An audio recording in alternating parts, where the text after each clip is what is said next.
சொந்தங்கள், உறவுகள், நட்பு எதிரும் கடைசி வரை வராது. அதனால் யாரும் எது மீதும் பற்று வைக்க வேண்டாம்.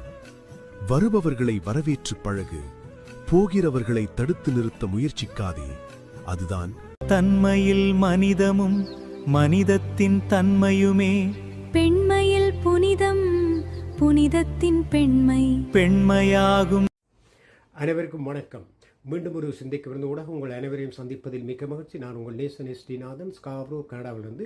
இன்றைய குரல் நவீனம் ST 875 பெண்மை. ST 875 பெண்மை, உமன் கு. தன்மையில் மனிதமும் மனிதத்தின் தன்மையுமே, பெண்மையில் புனிதம், புனிதத்தின் பெண்மை. தன்மையில் மனிதமும் மனிதத்தின் தன்மையுமே, பெண்மையில் புனிதம், புனிதத்தின் பெண்மை. உமன் கு. In its nature lies humanity, and in humanity's nature lies the purity of womanhood, the very womanhood of purity. பெண்மையின் அடிப்படையான இயல்பு மனிதநேயம் ஆகும். அந்த மனிதநேயத்தின் பண்புகளுக்குள்ளேயே பெண்மையின் புனிதமும் அடங்கியுள்ளது. அந்த புனிதத்தின் மறுவடிவமே பெண்மை ஆகும் என்பதுதான் இதனுடைய சுருக்கமான விளக்கம். இருந்தாலும் இந்த பெண்மை பற்றி குரல் நவீனத்தில் அடங்கியுள்ள கருத்தை ஒரு கவிதை வடிவமாக நான் தெளிவுபடுத்த இருக்கிறேன். பெண்மை என்றால் என்ன? மலரின் மென்மையும் மலையின் உறுதியும், மலரின் மென்மையும் மலையின் உறுதியும் கலந்த ஒரு அற்புதமடா பெண்மை, கலந்த ஒரு அற்புதமடா பெண்மை. பாசத்தின் ஊற்றும் பலத்தின் கோட்டையும், பாசத்தின் ஊற்றும் பலத்தின் கோட்டையும் இணைந்த ஒரு காவியமடா பெண்மை, இணைந்த ஒரு காவியமடா பெண்மை.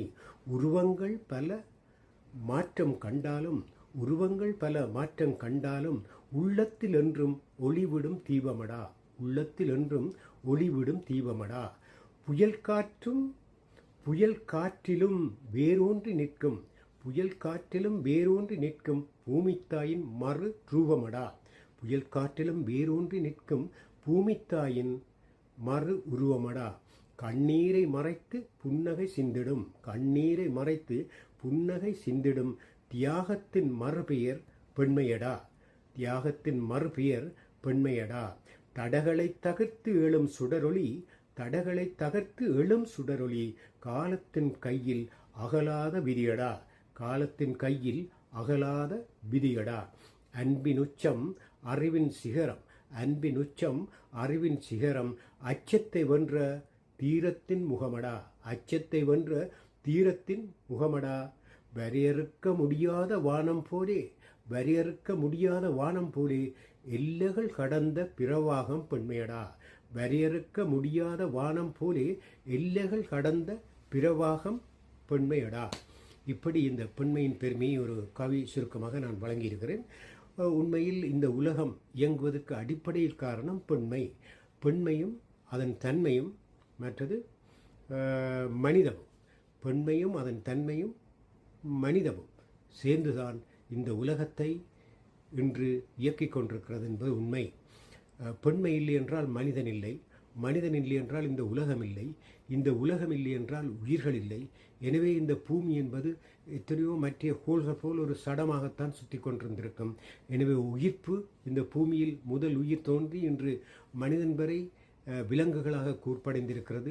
அதே போல தாவரங்களும் பூக்கும் தாவரங்களாக கூர்ப்படைந்திருக்கிறது. எனவே ஒரு மூலத்தில் இருந்துதான் ஆதி மூலம் உயிர் மூலமாக தோன்றிய ஒன்று. அது எப்படி தோன்றியது என்பது எவருக்கும் தெரியாது. அதைத்தான் நாம் கடவுளின் அருளாக கிடைத்த ஒரு தோற்றம் என்று நாங்கள் சொல்லுகிறோம். இதை விஞ்ஞான ரீதியில் வேறு விதமாகவும் சொல்லுகிறார்கள். எப்படி இருந்தாலும் இந்த உயிர்கள் இந்த பூமியில் தோன்றி இன்று உச்சத்தை அடைந்து சிந்தனை அறிவாக மனிதன் வளர்ந்ததற்கு அடிப்படை காரணம் இந்த பெண்மையின் ஆற்றல்.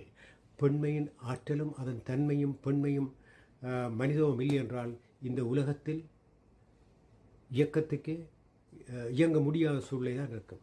எனவே இன்றைய குரல் நவீனத்தில் இதுவரை நீங்கள் கேட்டது.